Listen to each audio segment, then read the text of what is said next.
Morning জয়নিতাই সুপ্রভাত বন্ধুরা, সকাল সকাল আবার একটা নতুন ব্লগ নিয়ে হাজির হয়ে গেছি। আজকে ঠাকুর ঘর থেকেই শুরু করলাম। সবাই এখন খুব পুজো করো, যে যেরকম পারো বড় করে পুজো করার দরকার নেই, যাগযজ্ঞ করার দরকার নেই, সম্মান নর্মাল যেমন বাড়িতে পুজো করো আর সবার যেমন মঙ্গল কামনা করো। এখন দেশের পরিস্থিতি খারাপ, বর্ডারে যে আমাদের ফৌজি ভাইরা বোনেরা সবাই কাজ করছে বা দিদি স্যারেরা কাজ করছে, ওদের জন্য বিএসএফ, নেভি, এয়ারফোর্স সবার জন্য একটু সবাই প্রার্থনা করো, সবাই ভালো থাকুক, সুস্থ থাকুক, ভালোভাবে করে মায়ের সন্তান মায়ের কোলে ফিরে আসুক, কারোর জন্য কোনো বিপদ না হয়, সবাই রক্ষা পাক। আমাদের জন্য ওরা প্রাণপণ চেষ্টা করছে দেশকে বাঁচানোর জন্য, আমাদের সুস্থ রাখার জন্য। আমরা ঘরে বসে এইটুকুই তো করতে পারি না। সমালোচনা না করে আমরা তাদের একটু শুভকামনা করি সবাই মিলে। চলো সবাই ভালো থাকুক, সুস্থ থাকুক, এই কামনা করি। প্রেম সে বলো রাধে রাধে। সকালে একটু মশলা চিড়া করেছি আর সবাই চা খাওয়া হয়ে গেছে। আমি আর আমার বরমশাই বাকি আছি, দুজন চা খাবো। বাচ্চারা চা বিস্কুট খেয়ে নিয়েছে আর চিড়া ভাজাও খাওয়া হয়ে গেছে। আমার পুজো পাঠ করে আসতে দেরি হয়, আর সাথে সাথে না ভাতটাও বসিয়ে দিয়েছিলাম, যেহেতু সকালে একটু পান্তা ভাত করব। আমি সকাল সকাল উঠেই না আগে পান্তা ভাতের জন্য ভাত বসিয়ে দিই, তাহলে কি হয় ভাতটা অনেক সময় ঠান্ডা হতে সময় লাগে, কারণ যে গরম পড়েছে আর এই গরমে ভাত আর খেতে ইচ্ছে করছে না। দুবেলা পান্তা ভাত হলে সুবিধা হয়, কিন্তু বাড়িতে যেহেতু সুগার আছে তো যার জন্য একবেলাই ভাত খাই আমরা। তাও আর পান্তা ভাত করলাম। বড়মশাই বলছে আর সহ্য হচ্ছে না, প্রচণ্ড কষ্ট হচ্ছে গরমে, তো পান্তা ভাত করে দাও। তো আজকে পান্তা ভাত করে দিয়েছি। ব্রেকফাস্ট হয়ে গেছে, সব থালা বাসন ধুয়ে দিয়েছি। আর একটু যাব বাইরে, একটু যাব মেয়ে আর আমি, তো ওই জন্য ওকে রেডি হতে বলেছি। তা আমি বলছি চল আমিও রেডি হয়ে নিই, একটু কথা বলে নিই। এসে তারপরে ভাজাভুজি একটু করব। সবাই চপ দিয়ে পান্তা ভাত খায়, তো আমারও খুব ইচ্ছে করলো চপ দিয়ে পান্তা ভাত খাওয়ার, ওই জন্য চপই বানাবো আর একটু কাঁচকলা ফ্রাই করব। সব কুটে রেডি করে রেখে যাব। এখন বাজে সকাল 10টা। আমরা বেরিয়ে পড়েছি, কল্যাণের হাইওয়ে দিয়ে যাচ্ছি। আর হাওয়া চলছে, কিন্তু হাওয়ার সাথে সাথে রোদও আছে, প্রচণ্ড রোদ। আগে সেই কদিন একটু ঝড় বৃষ্টি হলো, ঝড় ভালো লাগে না, বৃষ্টি হলে ঠিক আছে পশু পাখি গাছপালা একটু ভালো থাকে, কিন্তু যা গরম পড়েছে এই গরমে আমাদের কত কষ্ট হচ্ছে, হাই পাই করছি আমরা। কিন্তু দেখো যারা বর্ডারে ডিউটি দিচ্ছে তাদের কতটা কষ্ট হচ্ছে বলো তো। চিতা ড্রেস কত মোটা মোটা, না আলো বাতাস পাচ্ছে, গরমের মধ্যে দাঁড়িয়ে আছে, তার উপরে সেফটির জন্য তাদের হেলমেট এগুলো সব পরতে হয়। এত গরম এর মধ্যেও তারা ডিউটি করছে, তারপরেও যদি তাদেরকে উল্টা পাল্টা বলে না, খুবই কষ্ট হয়। তোমরা সম্মান না দিতে পারো, কিন্তু অসম্মান করো না। ওরা জানে ডিউটিটা কিভাবে করতে হয়, কখন করতে হয়, ওরা জানে। আমরা শুধু বাইর থেকে কমেন্ট করি শুধু, আর কিছু নেই। নিউজে যেভাবে নিউজ হচ্ছে তার মধ্যে পাবলিক যেভাবে কমেন্ট করছে, একটুও লজ্জা হয় না। জান আরে বর্ডারে বসে একবার ডিউটি দিয়ে এই গরমে জল খাওয়া নেই, খাবার ঠিক মতন খাওয়া নেই, ঘুম নেই, কিভাবে আমরাই ইরিটেট হয়ে যাই গরমে। কতটা কষ্ট হচ্ছে ওদের, কতটা কষ্ট হচ্ছে ওই বোঝার যদি বোধ থাকতো তারা এরকম উল্টাপাল্টা কমেন্ট করতো না। শালা ইন্ডিয়ার খাবি আর ইন্ডিয়ার বদনাম করবে, এমন করতে হবে যারা বদনাম করবে, উল্টাপাল্টা কমেন্ট করবে, এইসব পেতে না সঙ্গে সঙ্গে অ্যারেস্ট করা উচিত। এই যে বাড়ি চলেছি, এসে এই যে কলা ভাজা করলাম, বাগানেরই কলা ছিল, খুব কচকলা হয়েছে। আলু সেদ্ধ করলাম, ছোটো মেয়ে একটু আলু সেদ্ধ দিয়ে পান্তা ভাত খায়। আর এই যে একটু আলু আগের দিনের তরকারি ছিল, সেটা দিয়ে একটু চপ করব। অনেকে দেখেছি চপ দিয়ে পান্তা খায়, তো আমরা তো চপ দিয়ে মুড়ি খাই, কিন্তু আজকে ইচ্ছে করলো, অনেক দিন থেকে চপ ভাজা খাওয়া হয়নি। শরীরটা ভালোর জন্য না খেতে পারি না, কারণ ফ্যাটি লিভার আছে তো, যার জন্য পেটে খুব ব্যথা করে, জ্বালা করে, এই জন্য ভয়ে খাই না। আর এই যে কটা লঙ্কার পকোড়া করবো, এই যে শুকনো লঙ্কা ভেজেছি আলু মাখার জন্য। এখন সবার পান্তা ভাত বানিয়ে বেড়ে নিয়েছি। এই যে লেবু আচার নিয়েছি, আমাদের একটু টক না হলে পান্তা ভাত খেতে ইচ্ছে করে না। ভাত সকালেই জলে দেই, শশা, এই যে কলা ভাজা, আলু মাখা, চপ, এইসব নিয়েই খাচ্ছি। আজ আর চানাচুর নেবো না, এইগুলো দিয়েই আমরা সব দুপুরের লাঞ্চটা আজকে সারবো। চলো তো ফটাফট করে দুপুরের খাবারটা খেয়ে নিই, তারপরে তোমাদের সামনে আবার ফিরে আসছি কিছু কথা বলার জন্য। এখন কথা বলা ছাড়া আর কি আছে আমার। রাধে রাধে বন্ধুরা, দুপুরে খাওয়া দাওয়া কমপ্লিট হয়ে গেছে, কাজকর্ম সব থালা বাসন সঙ্গে সঙ্গে ধোয়া হয়ে গেছে। রাখলে আর পরে ইচ্ছে করে না, কারণ যা গরম পড়েছে না, ইচ্ছাই করে না। আর একটু চন্দন লেপে নিয়েছি কপালে, কারণ রোদে গেছিলাম, মাথাটা ব্যথাও করছে, মাথা ঠান্ডার জন্য। আর এখন চন্দন লাগালেও ভালো, চন্দন লাগালে তো আর কোনো ক্ষতি নয়। চন্দন লাগালে শরীর মন মাথা ঠান্ডা হবে। চন্দন লাগালে যেমন আমরা দীক্ষিত আছি, তিলক লাগাও, খুব ভালো লাগবে। চন্দন যেমন মা লক্ষ্মীর খুব প্রিয়, আর সব দেবতার পুজোতে কাজে লাগে। রাধারানীর খুব প্রিয় বলে নাকি তিলক লাগিয়ে শ্রীকৃষ্ণ পুজো করলে বা তুলসী তলায় জল দিলে পূর্ণ লাভ হয়। জানি না, আমি এটা দেখলাম তাই লাগাই সবসময়। আমি ছোট থেকে আমাদের সব চন্দন লাগাই আর খুব ভালোবাসি। চন্দনের শরবত খেতে না সত্যি খুব ভালো লাগে। এখন তো ভেজাল কাঠ ফাট কি আছে জানি না, আগে আমরা মা দেখতাম চন্দনের শরবত দিত, পেট খুব ঠান্ডা হয়, খেতে আমার খুব ভালো লাগে, সেন্ট হয়। আর আমারও চন্দন লাগাতে খুব ভালোই লাগে। আমার ছোট মেয়েরও যখন মাথা ব্যথা করে খুব না চন্দন লাগিয়ে নেয়। আর একটু চন্দন লাগালে বেশ মনটা পবিত্র পবিত্র হয়, বলে চন্দন লাগালে বৈকুণ্ঠ গমন হয়। জানি না, পাপ জীবনে তো অনেক কিছু করে থাকি, কখন সংসারের কাজে বাচ্চা কাচ্চার জন্য মিথ্যা কথা বরের কাছে বলতে হয়।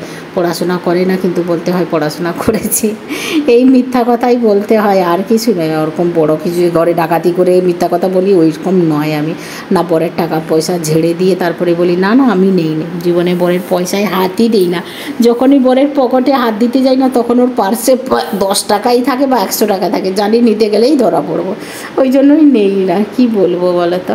আচ্ছা দেখো, একটা কথা বলছি, আজকে এই বড়মশাইয়ের সঙ্গেই কথা হচ্ছিল। বড়মশাই ভিডিও মানে নিউজ দেখছিল, দেখতে দেখতেই আমাকে বলছে কথাটা, দেখো সবাই নিউজে চলছে, কি নিউজ হচ্ছে, এই ফৌজিদের নিয়ে কথা হচ্ছে, দেশের নিয়ে কথা হচ্ছে, যে কত কষ্ট করে ওরা ডিউটি করছে। ওর মধ্যেও মানুষ কমেন্ট করছে উল্টাপাল্টা, বোম দিয়ে উড়িয়ে দাও, হ্যাঁ করে দাও। এটা সত্যি পারা যায় বোম দিয়ে উড়াতে? এত কিছু করা যায় না গো, মুখে কথা বলতে হয়। আমরা এই একটুকু গরম সহ্য করতে পারি না, কত কষ্ট হয়। ওইটাই আমার বড়মশাই বলছে যে তুমি গরম গরম কত কষ্ট করছো, বলছো গরমের জন্য মাথায় চন্দন ফন্দন লাগিয়ে নিচ্ছ, মাথা ঢুকছো। যারা ডিউটি দিচ্ছে তাদের চিন্তা করো তো কতটা কষ্ট হয়, কতটা হেভি ওয়েটের চিতা ড্রেস পরে। তারপরে এই প্রচণ্ড গরম, জলক শ্রীনগর হচ্ছে ঠান্ডা, কিন্তু রাজস্থান, পাঞ্জাব, হরিয়ানা, লুধিয়ানা এগুলো তো প্রচণ্ড গরম না, কারণ আমরা ওই সব জায়গা থেকে এসছি, ছিলাম, জানি। ঝাঁসি প্রচণ্ড রোদ, প্রচণ্ড লু, 2-2:30টার দিকে তো বেরোতে পারতাম না, যেন জ্বলে যেত পুরো, এতটা গরম। ওই অবস্থায় চিতা ড্রেস পরে ডিউটিতে, রোদে, ঠিক মতন খাবার নেই, ঘুম নেই, আর জল নেই, চিতা ড্রেস, তারপরে বুলেট প্রুফ জ্যাকেট পরা থাকে। দেখো সবাই তো আর বুলেট প্রুফ জ্যাকেট পরে না, বা চিতা ড্রেস, বুট, কতটা কষ্ট হয় ওদের। কষ্ট দেখলে না সত্যি চোখে আমাদের জল এসে যায়। বড়মশাই যখন কথাটা বললো না, চোখটা ছলছল হয়ে গেছে। তারপরে যে উল্টাপাল্টা কমেন্ট করে, খুব খারাপ লাগে। আর দেখো সন্ধ্যা দিতে চলে এসেছি, সন্ধ্যাবাতি মেঘটাও উঠেছে, জানি না ঝড় বৃষ্টি হবে কিনা। সন্ধ্যা দেওয়া হয়ে গেছে, তারপরে পরিবেশটা তোমাদের দেখাচ্ছি। রাতে একটু বড়া ভাজা করেছি আর স্যালাড করেছি। মেয়ে বলল মা একটু চানা ভিজিয়ে দিচ্ছে, সেদ্ধ করে দাও। আর বড়মশাইয়ের জন্য একটু ছোলা বিনসের তরকারি করেছি, ও রুটি খাবে, 2টো বড়া দিয়েছি, একটু স্যালাড দিয়েছি। এইগুলো দিয়েই খাওয়া দাওয়া করবে।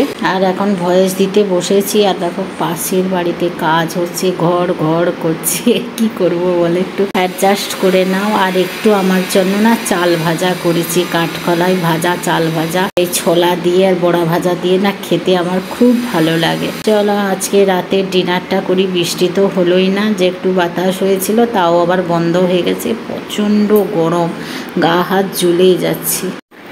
হাই বন্ধুরা, রাতের খাওয়া দাওয়া কমপ্লিট হয়ে গেছে, সব কাজকর্ম কমপ্লিট হয়ে গেছে, পুরো ঘামে ডুবে গেছি, ফ্যান যেন চলছেই না।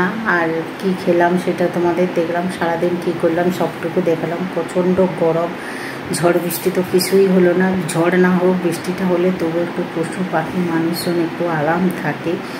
আর মেন আজকের আমার ভিডিওটা, আমার কদিন একদম ভিডিও দিতে ইচ্ছে করছিল না, শরীর খুবই খারাপ লাগছিল বলে, মন মেজাজ একদম ভালো লাগছে না। তো আজকের খুব ইচ্ছে করলো ভিডিওটা দেওয়ার জন্য, কারণ না দিলে হয়তো তোমরা অনেকেই জানতে পারবে না যে নিউজে দেখছো তোমরা ঘরে বসে যে বর্ডারে।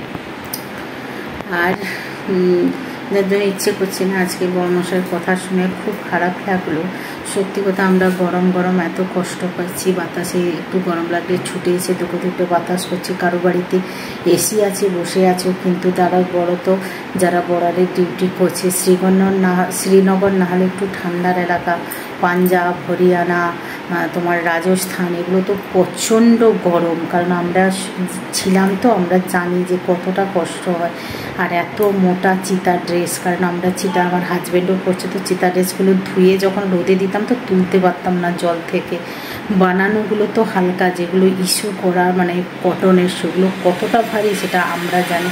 চিতা ড্রেস পরার পরে এত গরমে এত বুট বটকা সক্স, তারপরে যারা যুদ্ধ করে তাদের হেলমেট, এইসব পরে পুরো বুলেট প্রুফ জ্যাকেট আর একটা একটা বন্দুকের ওয়েট, সেটা কতটা যারা নেয়, যারা ডিউটি করছে, যারা রিটায়ার করেছে, তারা জানে যে কতটা কষ্ট না করলে দেশ স্বাধীন করা যায় না বা দেশের হয়ে লড়া যায় না।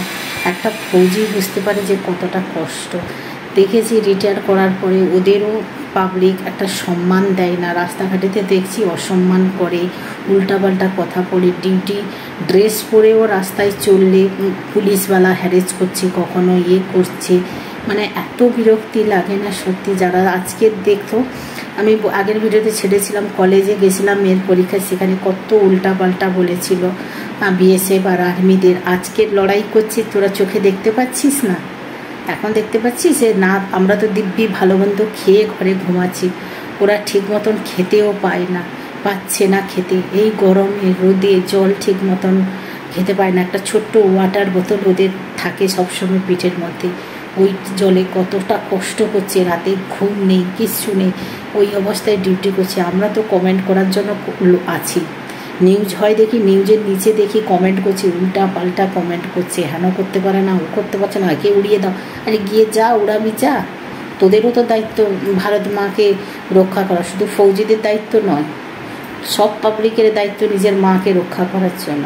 ওইসব করতে পারছে না কমেন্টে। দেখো না, ফুটবল খেলা হোক, ক্রিকেট খেলা হোক, গ্রাউন্ডের বাইরে এই এটা করতে পারো না, কলি মারতে পারলে না, হেন করতে পারো না, ওটা সব কমেন্ট করতে পারি। গিয়ে একবার খেল, একবার ব্যাটটাকে ধরে বল মার, তবে বুঝতে পারবি কতটা কষ্ট হয়। কমেন্ট করলে হয় না, রেসপেক্ট দাও। এই যে সব এরা করেছে, রুল বের করেছে না, যে ফৌজিদের উল্টাপাল্টা করবে, ইউনিফর্মকে করবে, আর মিনিস্টারকে যে উল্টাপাল্টা গালি করবে, অ্যারেস্ট করবে না, এটাই ঠিক করেছে। আর ওই যে ফৌজি দাদাকে আমার আন্তরিক অভিনন্দন, স্যালুট। ওই যে দাদা একটা, ওই যে অপরাজিতা, উনি ইউনিফর্ম পরে মর্যাদা দিলে না, ডান্স করছিল, ওর নামে যে ডায়েরি করেছে এটা ঠিক করেছে।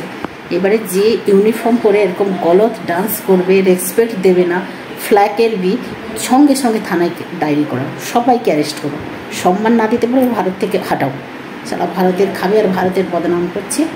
রাগ হচ্ছে আমার তো, দেখার পরে তো আমার যেন গা কসকস করে। আমি তো অনেকে কমেন্টও করে দিই, কী করব, আমরা জানি তো কতটা কষ্ট হয়।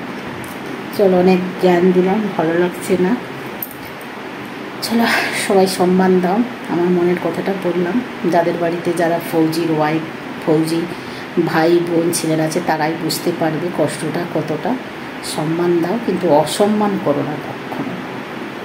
চলো, জয় হিন্দ, রাধে রাধে, সবাই ভালো থাকো, সুস্থ থাকো, গুড নাইট, শুভরাত্রি।